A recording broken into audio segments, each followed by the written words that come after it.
Hi everyone, this is Marva Riley and this is our dog Trusty. Trusty is about 4 years of age, and how we got her is that my husband left to go to McDonald's to get some coffee. Came back with this little puppy. Our neighbor's dog had six pups, and they were actually taking them somewhere into the city to give them away because they said they could not uh, handle having six puppies. And this little one, see how beautiful her shoes are. My husband fell in love with her because of her beautiful feet, her shoes as he calls it.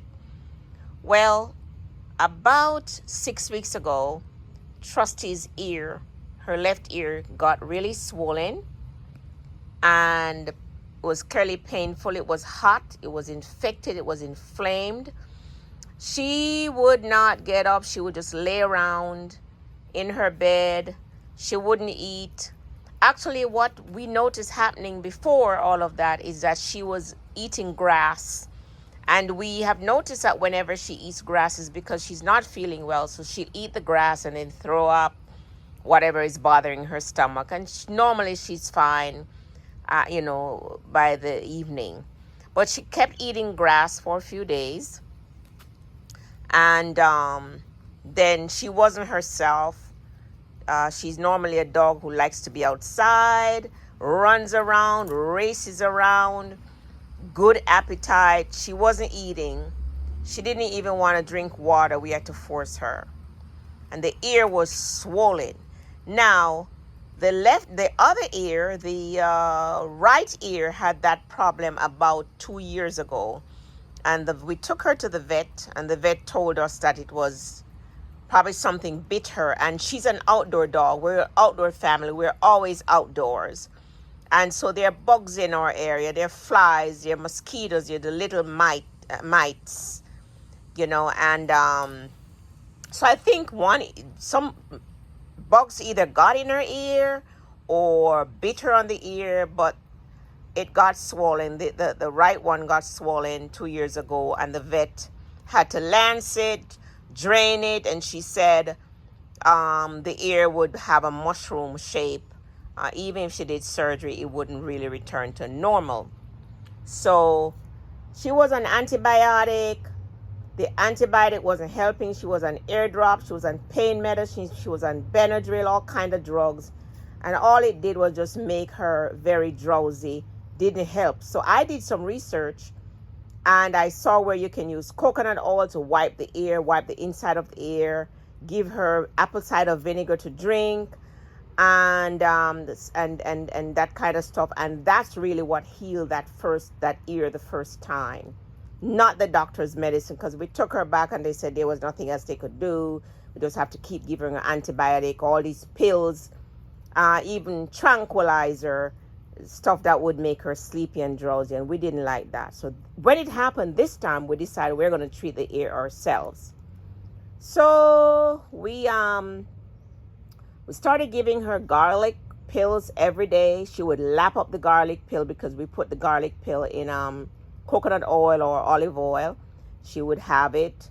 She would drink water, and we could not get her to come outside, and she's a dog who loves outside. She wouldn't come outside. She wouldn't get up. She would just lay around for a long time. But, and she wouldn't eat much, which was fine. We would give her soup, and we took her off meat. And because we normally give her good quality raw meat a few times a week. And we also feed our dog vegetables and fruits and nuts and things like that too. Very healthy diet. We don't give her canned dog food or bag dog food. I cook her food, and I also give her like raw steak, some raw pork sometimes, raw chicken, raw meat, and bone. Well, fast forward, we nursed it.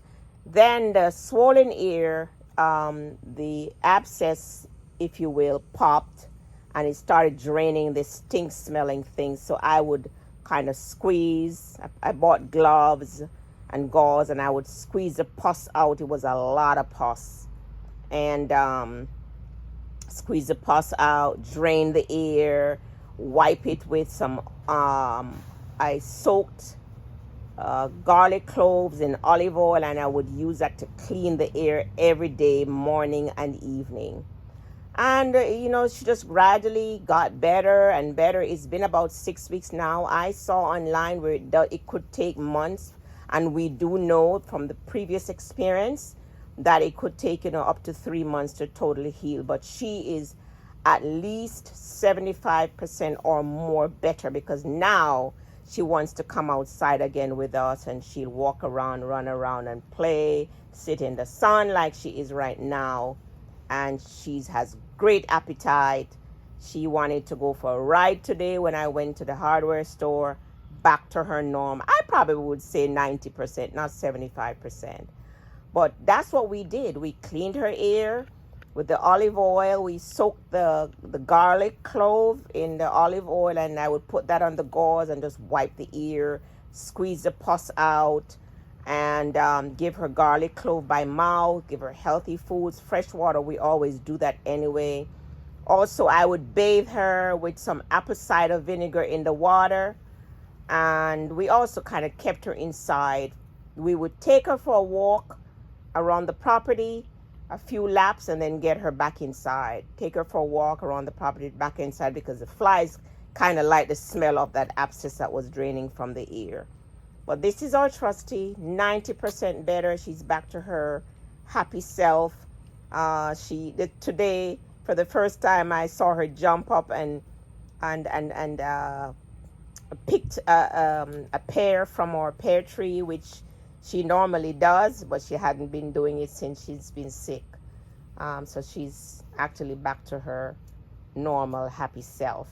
But it just goes to show that, doctors and vets don't always have the answer, and sometimes you just have to try your own holistic health remedies, because they do work, and clearly it worked for our dog this time. And I wanted to share this story because I know that many people, have issues with their pets and they don't know what to do. They don't want to give them drugs. We did not either. I actually did quite a bit of research, and I found a site where, because I was concerned about giving her the garlic, although I know we can give her garlic, but how much garlic? Because we actually were giving her like 3 cloves a day the first 2 to 3 weeks. And I saw where you really have to give a dog a ton of garlic for it to affect them negatively. And I read an article written by a veterinary doctor that says it's perfectly safe to give our dogs garlic cloves, so long as it's not a bucket load of garlic. And that's what we've been doing. So what we're going to do is to continue to give her 1 clove of garlic every day for prevention, so that at least during the summertime we don't have this issue. Because each time that it has happened in the summer, because there are a lot more bugs, and she loves outdoor, we love outdoor, and they bite her. You see how one of them is bothering her right now, but she's clearly enjoying the sun. She loves being outside, love running around, and love being around us, and loves to bother our cat, Penny. I want to show you Penny. She knows how to lounge. She's living her best life here. Take care of your pets, feed them healthy stuff, and take care of them, because they do get sick just like humans. Wanted to share that with you. This is Marva Riley. If you like this, I invite you to like, subscribe, and share. Follow me on social media, Instagram, Facebook. Subscribe to my YouTube channel, and visit my website, rnmarvariley.com, for more tips on healthy living. Take care.